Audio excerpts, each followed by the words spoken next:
to whether you already know, Big Block is from a convict's perspective, man. And as always, we're going to bring it back old school for the day. I'm going to smash, dash, and start on through with a little bit of energy because I got some positive energy, man. Hope everyone's having a positive day.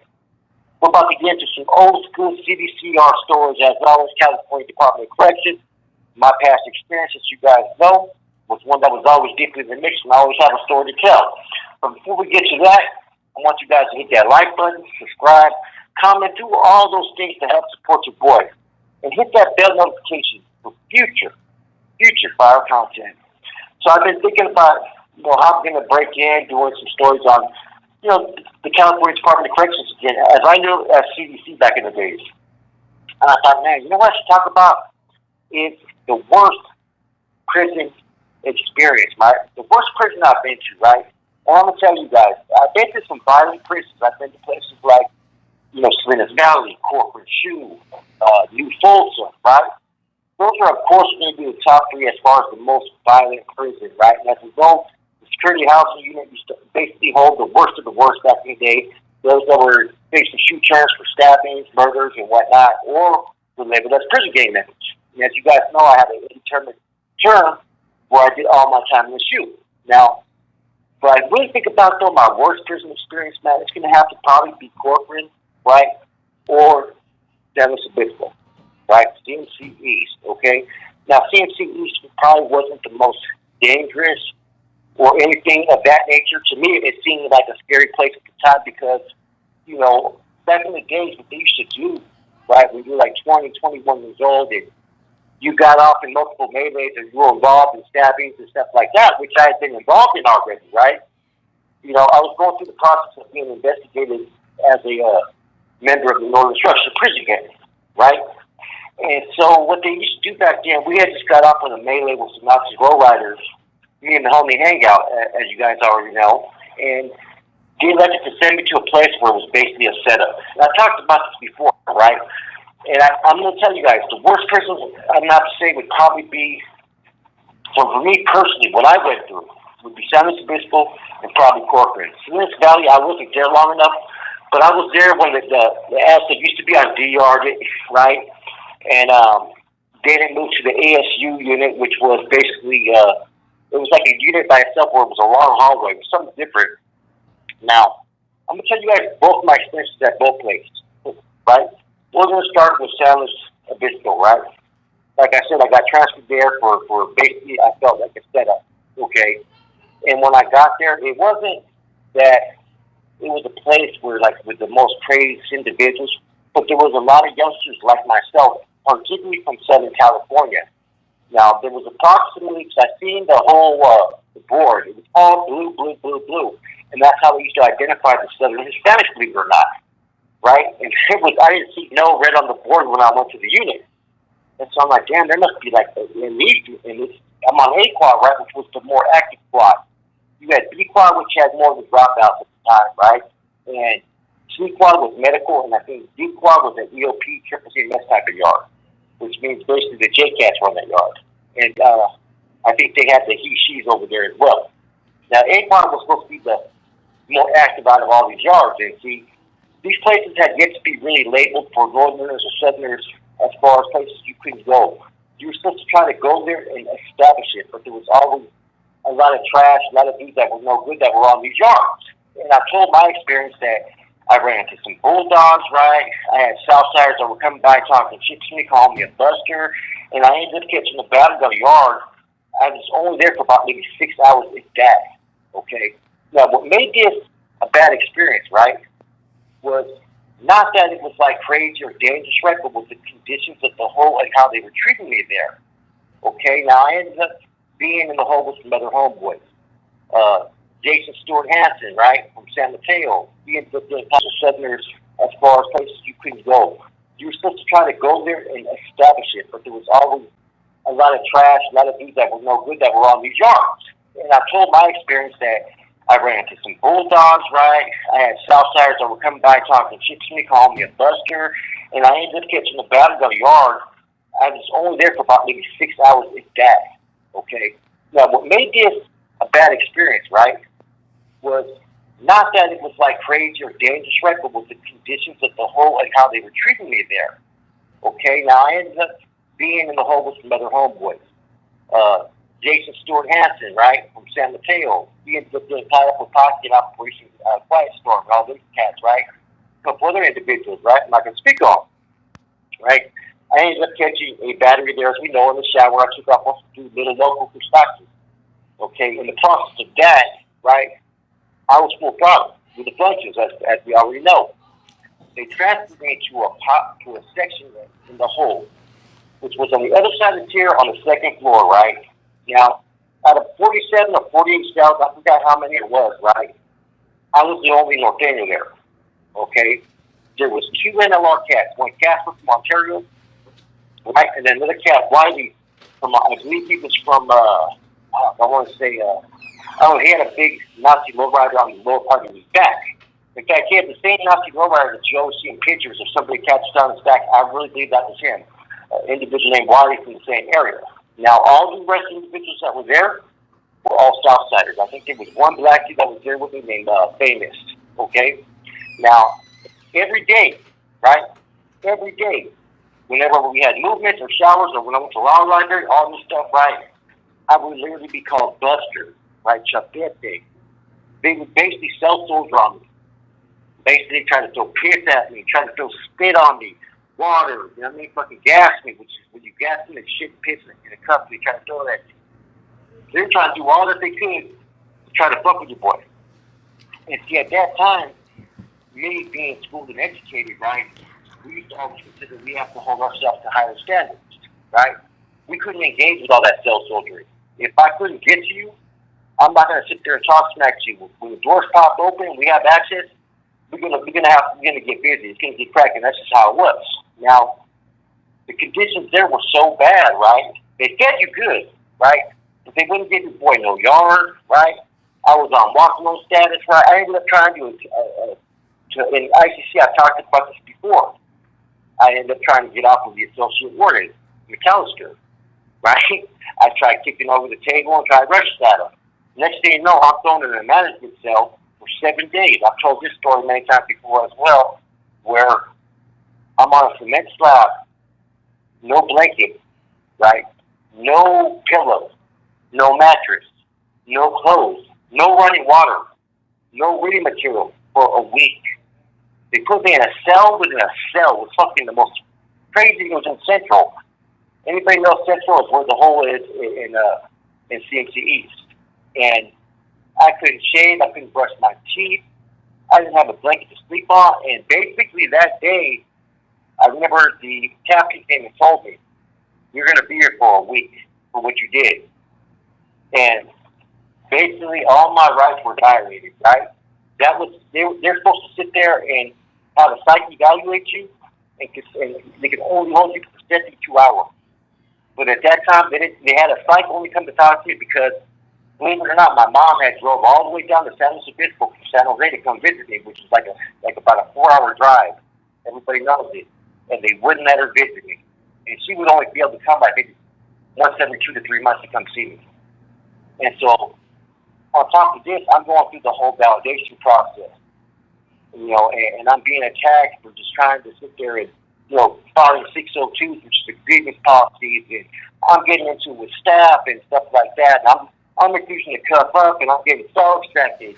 So where I ended up maxing up my time, you understand? Like, when I was there, this was in the 90s, I became very, what you call almost radical for a minute. Like, I was very revolutionary in my ideals, you know. I was really against the system. And so therefore, you know, whenever something would be taken against me, I would try to fight. I started reading, like, you know, Friedrich Nietzsche and Plato the Republic and books like that, and I become like, you know, what's that, Mumia Abu-Jamal. I started reading stuff like that, George Jackson, and all these different individuals, you know, the Black, you know, Liberation Army, the Black Panthers. I started, you know, taking on their movements in the Zapatistas with Penante Marcos, which is a movement in Chiapas. It started in 1994. So I started really going against the system at that time, and because of it, they would attack me. They would do, you know what I'm saying, they would refuse to rise art for me. They would, you know, claim that the reasons why they didn't let me with running water was that I incited the riot before and all this stuff, right? They had me there for literally about 13 months until they finally validated me as a prison gang member. And that was basically retaliation for all the stuff that I was doing there. Because really, I was getting into fights with cops, SEALs at the time, right? They were doing cell extractions. They were doing all kinds of illegal shit. And then by the time hiking off on people, even if we were handcuffed, right? So if we got next to the opposition, all those dudes that were talking shit, I remember some boy got his jaw broke because they had been running their mouth, and then the cat, boom, next thing you know, he got a case there. That's just how it was. We weren't taking from the administration at the time, and we were being targeted out because we were active Northerners being put in a prison that we didn't want to be, and we were trying our best to, at the time I was trying my best to have the place functioning in accordance to how it's supposed to function. Remember, I'm only 21 years old, but I've been educated since I was fucking came into the system. I was fortunate to be around a lot of good homeboys at that time. And this led to the whole process of me being validated. Treatment of how I was treated, and, because of my attitude, like I said, I used to get the Maoist letter and all this crazy shit, right? Like I said, I had a radical ideology at the time. Eventually I started to get more involved in the criminal organization aspects of things, right? And I learned that we weren't anti-government, we were all pro-capitalism, because anybody knows, how the organizations function, it's all about that money. So I went from being a government, when I first hit the system, I was really about change. I was really about, fighting the system. That's when I eventually left the system, when I got to Corcoran and the Canales put me under their wings and started giving me their teachings, everything had changed. You know what I'm saying? And that's one thing I find kind of interesting. Like I said, my whole time, that's what made it the worst prison was the way I was. So I went from there to Corcoran, which, like I was saying, this is another pretty off-the-hook experience. Just the way that the guards were when I got to Corcoran. Anybody who's been to Corcoran shoe, when you come off the fucking bus, what they do is you're already in shackles, as we already know, right? Because they're not going to take the shackles off because you're a shoe inmate. You're like a level 5. You're the worst of the worst. So when you get off there, right, the first thing they do is they make you look up, right? They tell you to close your eyes, and they tell you straight up. They go, if you fucking move, we're going to break your fucking neck. And what they're doing is they're taking off the restraints and they're putting you in regular handcuffs behind your back because they need to get.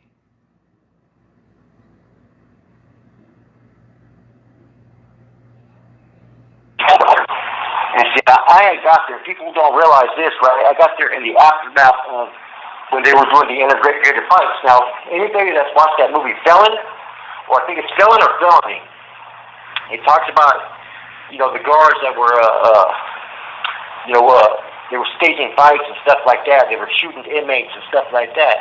That stuff was really going on in Corcoran. They would wake people up talking about, let's get ready to rumble, and they would find the best fighter in this pot, and he'd have to fight this guy over here, and they would basically bet. And see, at that time, every casualty that happened, this happened for about 4 to 5 years in Corcoran, right?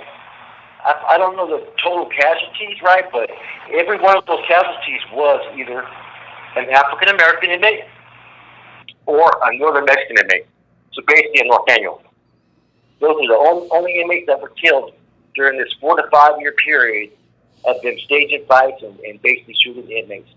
And, my personal opinion is based upon the fact of, the way us Norteños function, like the way you see Southsiders function today and even Woods, they weren't functioning like that in the 90s. They didn't have the militancy or the procedures or the chain of command.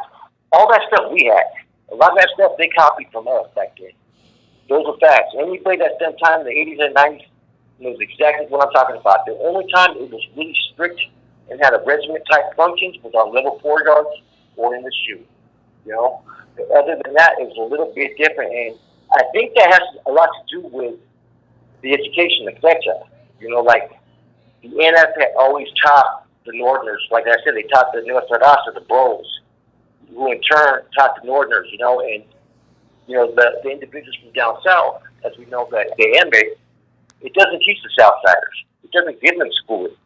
It only picks a select few. It's like a privilege to get certain schooling. And see, with the Northerners and Northernals, it used to be privileged up until 1997, as we know.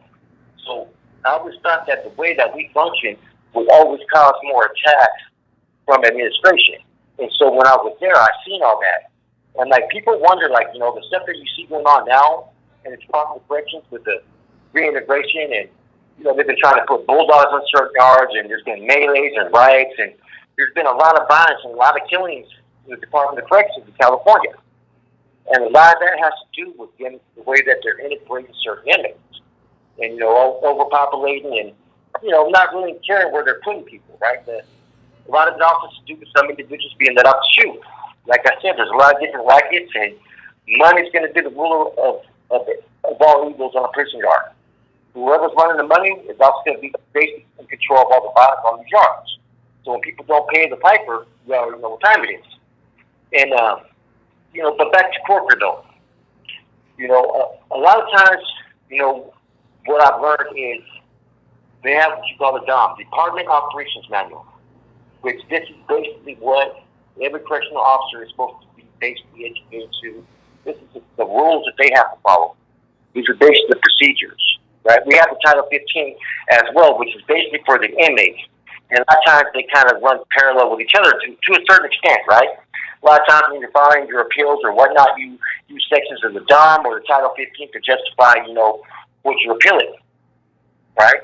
Now, those same officers for years that were killing inmates, right? Basically, man, they got off scot-free in Corcoran, man. And the reason is when they went to court on all those inmates that were murdered, even though they were betting on these fights, they were laughing, and there's video footage, right, where these guards are actually testifying, right, and it's showing opposite what they claim happening in the reports, yet they were still found not guilty. And the reason why was they were following policy. So all this stuff that's been going on the last few years, like in the Department of Corrections, we knew all this shit was going to happen. All the violence and all these inmates are being put in danger, and them setting up the bulldogs to go to different yards and trying to push them on certain yards. We know what the consequences are going to be. We know that some people are going to get hurt. There's going to be bloodshed. There's going to be death. And even these correctional officers know that. But they basically are protected because basically what ends up happening, right, when these lawsuits start to come in, and believe me, they're going to start coming in California, right, they're going to be protected because they're going to sit there and say, all we were doing was following policy. Because that's why all those guards that got indicted, right, and these guys did all kinds of fucked up shit. When those Crips came from, I think it was the East Coast Crips, that in California, 2 guards and a sergeant, right, in a center complex. Those same inmates, Corcoran, they were getting their heads shaved, they got tortured, they got beat on the bus, and that was part of the indictments too that happened, I believe, federally, like around the time when I got there. They still beat all these cases because at the end of the day, when they went in front of the courts, they were able to show proof that all they were doing was following department policy and procedure. And so when I was there, like I said, there was all kinds of fucked up shit. You know what I'm saying? When I got there in Corcoran, it wasn't as bad, but they were controlling all the movements. Right? They were taking you from your cell to the showers, to the yard, to all that. When I came back about 3 years later, they went back to the same program that they were running before, popping doors. Incidents were happening. I seen a couple of dudes get stabbed. I seen people get shot right there in the pod. Right there in the pod. And they pop people's doors on purpose and shit. So in Corcoran, it was one of those things where you never knew what was going to happen. You know what I'm saying? I had a vecino that was on the list. So if the door was going to pop open, I was going to have to get his ass. I was going to have to get him. And that's kind of one of those things you never know. Just by the guard doing something on purpose, you know what I'm saying? You're putting your life in danger and at risk. The shoot's a whole different environment. You have to be ready to take a life when you're there. You know what I'm saying? You have to be ready to defend yourself from someone who maybe wants to take you out. Everybody there is evil. Everybody there sick. All of us were with it. We were with the action. We were with that. And so you had to be on the same level as every other convict. Like I said, I was there with fucking people like Artie from King Cobra's, fucking Daryl from Black Angels, fucking Jaco Padilla, all these cats. You know, we had our fair share. I was there with Carlitos and Silver and, you know, Sombras and all these cats. Same level was in because you never knew if they wanted to get that action as well. You know what I'm saying? And so even though there was respect on a day-to-day basis, there was also acknowledgement and understanding that these were your opposition, these were your enemy. So it's kind of a trip how things have changed today. Like, you know, with these yards, you know, everybody. Like I said, you know, I haven't been back in the system for a long, long time, right? So I don't have like a clear understanding of it in California. But when I left it, you know, when I left from last in 2007, it was just totally different. You know what I'm saying? So to see how it is now and to see what I went through, you know, I remember it was, you know, a lot of hate. There was struggle. There's also a lot of respectful relationships. You know, like I said, being in the shoe at that time was the first time I started learning to respect Southsiders and look at them as individuals, not just as my enemy, you know? And so those are the two prisons I'm going to have to sit there and say, like, overall, I had my worst experiences. I'm not going to say that more violent. You'd have to say probably Salinas Valley, Corcoran, Shoe, or any one of those on any particular day, you know? But as far as worst prison experience ever, I'm going to have to probably sit there and say San Luis Obispo and Corcoran all day. And see, the thing that I want people to understand, right, the most is the age I was at, you know, was it 20, 21, right? Being at a place all by myself, you know, going from a place to where we had the yard, we had a stronghold, we had basically, you know, a yard where we ran that prison, you know what I'm saying, where we had more numbers than the opposition. And before that, I was in San Quentin, I was in the hole there, you know. Imagine at that time, in the 90s, being on a yard with 10 carnals and 20 hermanos, 20 bros at the time, right? And the bros that were on the yards at that time are more educated than some of the carnals that are being pulled nowadays. I mean, that's the type of level it was back then, okay? Imagine going through all, and before that, being in the Santa Clara County jail with people like Chuco and, you know, Little Ray and Puppet and all these individuals, you know, in San Jose, right? Going through all that and now being sent to a place where I'm really the only active homeboy on this yard, right? Oh, there's maybe a couple homeboys, but they're in the hole. Then once being there, being transferred, and being there for over a year, going through the validation process, you know, going through having to fight with correctional officers, being, you know what I'm saying? Being set up and shit all the time and shit, you know what I'm saying? You know, a lot of fucked up stuff happened there that I haven't talked about. You know what I'm saying? And me being from up north, you know what I'm saying? Every time these guards or the opposition got a chance, you know, they tried to do some fucked up shit. You know, like I said, I caught several batteries while I was there. You know what I'm saying? Almost kind of put myself. Being the only homeboy there for almost a year and being called a buster and the mental warfare I went through and you know, it fucked me up for a long time, man. You know, because I was a kid. You know, I was a kid who was striving. I was a kid that you know what I'm saying, wanted to be somebody. You know what I'm saying? Which inspired me every day to fight against the system, man. And I looked at everybody every day. You know what I'm saying? You know, I lost a lot of weight at that time too. Nobody knows I was doing fucking literally. I was doing a couple thousand burpees almost a day. I was like fucking, man, you don't even know. Like, you couldn't even tell I was doing burpees. I would just fly up and stuff, man. I was about 6'3" at the time, I think, 6'4", right? And I weighed about 148 pounds, guys. That's how many burpees I was doing. I was trying to get on the insurers at that time, so I was striving. But I don't think people understand that what makes this the worst prison experience was being all alone. Not having any righteous homeboys that are right there with me to go through the struggle. Having to go through that on my own, right? And on a day-to-day basis, man, it was like being alone, like not knowing anybody. You not having any friends, and it's hard to have any type of relationships while you're in prison, right? With anybody, but usually you can find a few when you get to a yard, or even a shoe, you have a good celly, or whatever it may be. You know what I'm saying?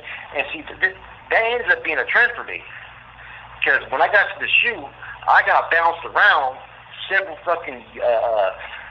different pods and buildings when I was there. I was in 4A for a bit to 4B, and I went to 3-4 different housings. There was times when I was in a pod over there that only fucking North Daniel. I mean, that's when I ended up fucking running into Charles Manson when I was in the shoe. I think I've talked about that before. And also when I was in San Luis Obispo, I was there when Suge Knight was there too. That's another fucking, trip as well, man. At least 18 months, I wasn't around any homeboys, man. That when I ended up getting to Corcoran, I was with like Chilo and Carlitos and Wino Zarowski and all these individuals, right? I remember when they said I was too violent to go to group yard at that time.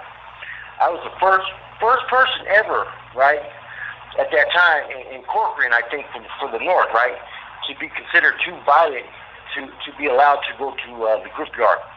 At that time, IGI had to review your C-file and see if they would put you out there with the NF structure BGF yard. So when I got there, I got put up for the yard. They said due to my violent history, because I had a whole lot of batteries at that time, right? I had a whole lot of DA referrals. I was the first fucking structure validated inmate or NF validated inmate that wasn't allowed to go out there to the group yard. But I remember I told the homeboys that I was ready to fucking hold the tray fly or hold my tray and do an extraction. That's the kind of mind I had at that time. Like I said, I was a lot more radical than people really realize. I was that much against the system. I was willing to fight, and I wasn't afraid of the consequences, there's a time period, like I said, I never thought I was going to get out of prison at that age. You know what I'm saying? I was ready to do whatever, you know what I'm saying? And a lot of that has to do with being young, right?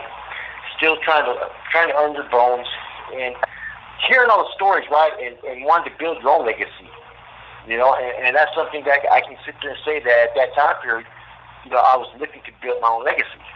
But the fucking mental anguish and the abuse that I went through and it was crazy. Like I said, now I wouldn't wish it on anybody because you got to remember, I don't think I was around any active homeboys for like 18 months. 18 months. Imagine that, going from one area where you get punished because of who you are. Like, they didn't know what to do with me because every time they put me around anybody, I'd get into a fight, right? Imagine that, to going to Corcoran, right? And I'm endorsed to Pelican Bay. So I'm ready to hit the fucking lines. I'm ready to, not hit the lines. I'm ready to be around all the bros, all the carnales, right? Being there, and I'm housing a unit, fucking, that's just my Southsiders and shit. And that's when I think I did a story before on this one. The blacks were at war with Southsiders and stuff, and they were doing all this cheer war shit that was kind of weird to me, man. It's something I told them I wasn't going to get down. If it was going to be physical, let's get it cracking. But at that time, I wasn't going to start throwing piss on the tier or start snatching kites and stuff like that. That just wasn't my get down, And that's how I wasn't taught as North Daniel that school to do that kind of stuff. But anyways, I'm kind of rambling on a little bit, man. But I hope you guys understand what made these places, the worst experience. And a lot of it had to do is I had to do it all on my own. And I'm not going to sit there and tell you it wasn't scary at times. There was times people saying that they're going to kill you, and you never knew if these guards were going to sit there and pop your doors and let people run up in your cell. Trust me, some shit like that happened a few times, man. But they tried to do some fucking snake shit to the staff there, right? And we were always taught that we couldn't talk or interact with staff, right? We couldn't have any type of fucking rapport. Later on, as I elevated myself in status, I was able to have interactions, respectfully and within certain boundaries. But back then, I was taught not to. So while these dudes were having conversation, gaining fucking, pool and, with all these correctional officers, man, a lot of that fucking hate was being directed towards me. Like there was times where I was scared to fucking eat because I was thinking they were doing shit to my fucking trade. And that's probably part of the reasons why I got so fucking skinny was I wasn't always eating. It was only when certain correctional officers were on that I knew that weren't going to do faulty shit is when I would eat, But with that said, man, I hope that sums it up, and I hope that gives you a better understanding of why these were my worst prison experiences. They may have not been the worst prisons for certain individuals, but for me, it was totally all bad. Anyways, hope you guys enjoyed this, man. Let's go with something different, man. If you guys can, put some comments for some ideas, man, some old videos that you maybe want me to do, some things that you maybe want me to do in the future. Like I said, I'm still rusty. I'm still getting used to doing these again. So with that said, it's your boy Flaco from